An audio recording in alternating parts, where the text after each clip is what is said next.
guys, it's Shayla again from Freckle Finance, and today's video is going to be part 2 of our financial independence update, and that is if we were to stay in our current location in Northern California and never move back to Canada, or at least not by the time that we become financially independent, and how long that would take and when will we be able to retire. So if you watch my previous video, which I will link down below, there are some assumptions that are different on staying here than there is if we move back to Canada.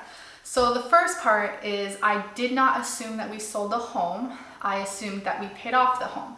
Now this is based off a 15-year mortgage. So the first part of this was to figure out will we even be able to retire in 15 years here, because we won't be able to get the value of our home cashed out in order to use to finance, or not to finance, to pay for our life. And the answer, in fact, is yes.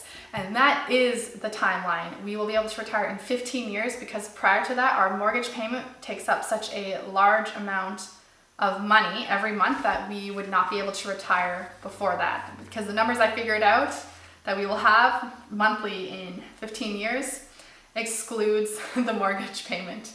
And if we added the mortgage payment in, it would not be enough. So definitely 15 years is the timeline. So that makes us 44 years old and puts us pretty much back at where we could retire if we stayed in Toronto. Once again, this is growth of my husband's 401k with yearly contributions at a 7% increase. This is a growth of 7% of any other investments we have, and a growth of 7% of our RRSPs. An important thing that I figured out when I was trying to figure out how much money we would need, normally my initial thought was I'll just take out the mortgage payment. However, we will have to pay out of pocket for insurance, for health insurance. So this amount does cover about $500 a month for health insurance. I don't really know what it will actually cost.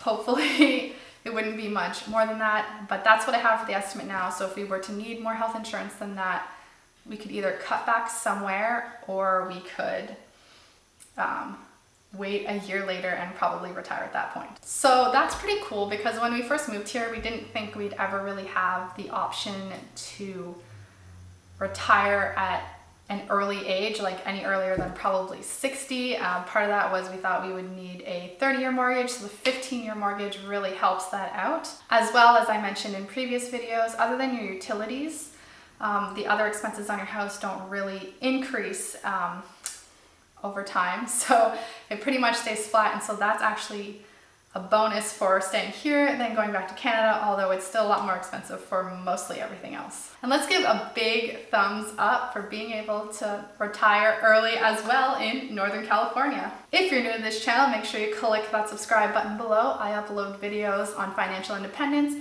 personal finance, and lifestyle videos related to moving from Canada to California, being pregnant, and we just bought a house. And remember, no matter what your financial situation is, have a great day. Bye.